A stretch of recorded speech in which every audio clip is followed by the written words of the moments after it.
Hi, I'm Elizabeth Failing, and I did my presentation on the effects of exposure to war and violence on children. So first of all, I'm going to talk about some variability factors that I encountered during my research. So what I discovered is that war-related traumas vary enormously. There's no way to contain them into a single description or cause or effect. So I listed a couple of factors that contribute to the variability you can find within different case studies of different regions and different specific children, obviously. So first of all, the content of that the child is exposed to can have a major impact on how they react. Also, the age of the child, the family dynamic and support system that the child has, the magnitude of the event, the personality of the child, and especially the resilience that the child has towards stressful situations. So first of all, I'm going to be talking about trauma in children. And trauma is defined as the inability to handle a physiological response of stress in situations of threat. And children are actually more vulnerable to trauma than adults are. This is mainly due to the fact that it is hard for children to give meaning to dangerous experiences, given the fact that they have less experience to draw on in comparison to adults who have years of information built up that they can draw on. For example, an example of this would be that a child could not comprehend the bombing of a building. And this kind of relates back to how when you were younger you were afraid of the dark or afraid of what was under your bed because you weren't really sure what was underneath there. And it's almost the same idea that because a child has less information to draw on, they're more afraid of the situation. Also, trauma is comprised of both overwhelming arousal and overwhelming negative cognition. And children also have difficulty modulating this arousal over extended periods of time, especially compared to adults. And this extended exposure to negativity and stress that's experienced during war and violence is ultimately detrimental to their cognitive functioning. And so when your body is stressed, you release a hormone called cortisol, which actually impedes the growth of the brain's cortex, which grows a lot during younger child development. And when, unlike adults who already have the cortex developed, children can actually be affected by this, and it can stunt the growth of the cortex when they're exposed to stress for long periods of time. So why does trauma affect children more? We just touched on this briefly, but children also don't have the capacity of an adult to process or cope with arousal. Children have the inability to assimilate this information into their existing schemas, and sometimes this can even replace their existing schemas. And this is referring back to Jean Piaget's ideas of schemas or worldviews or social maps.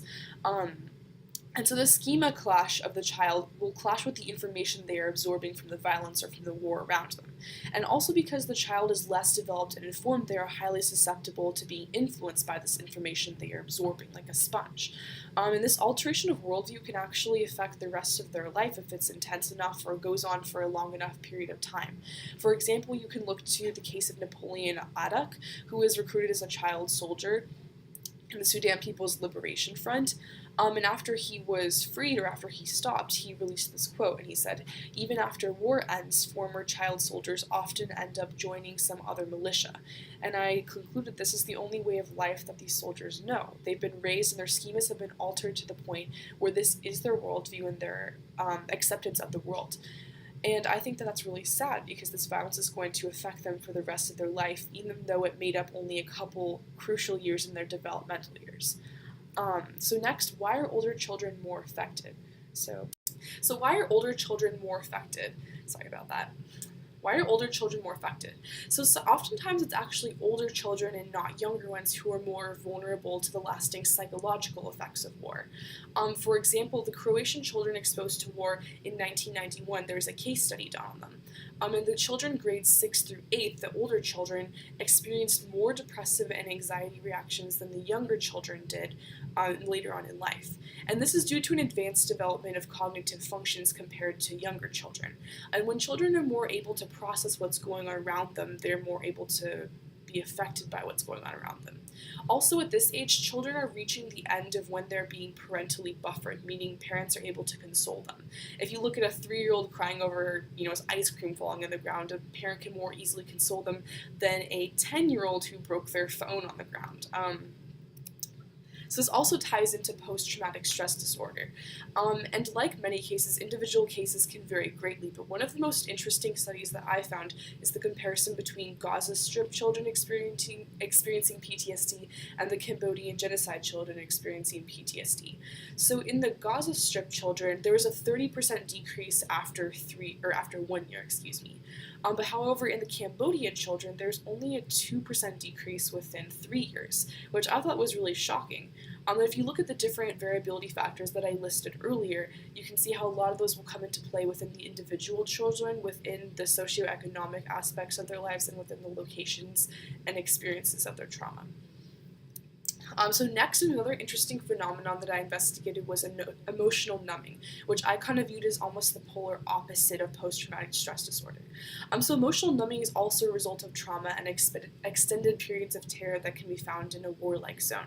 And a 1946 study by Wank and Marchand found that World War II soldiers with the most aggressive psychopathic personality were able to function without being symptomatic after stressful war scenarios. I thought this was really interesting because the less emotion that you have, the more able you are to cope with more traumatic experiences.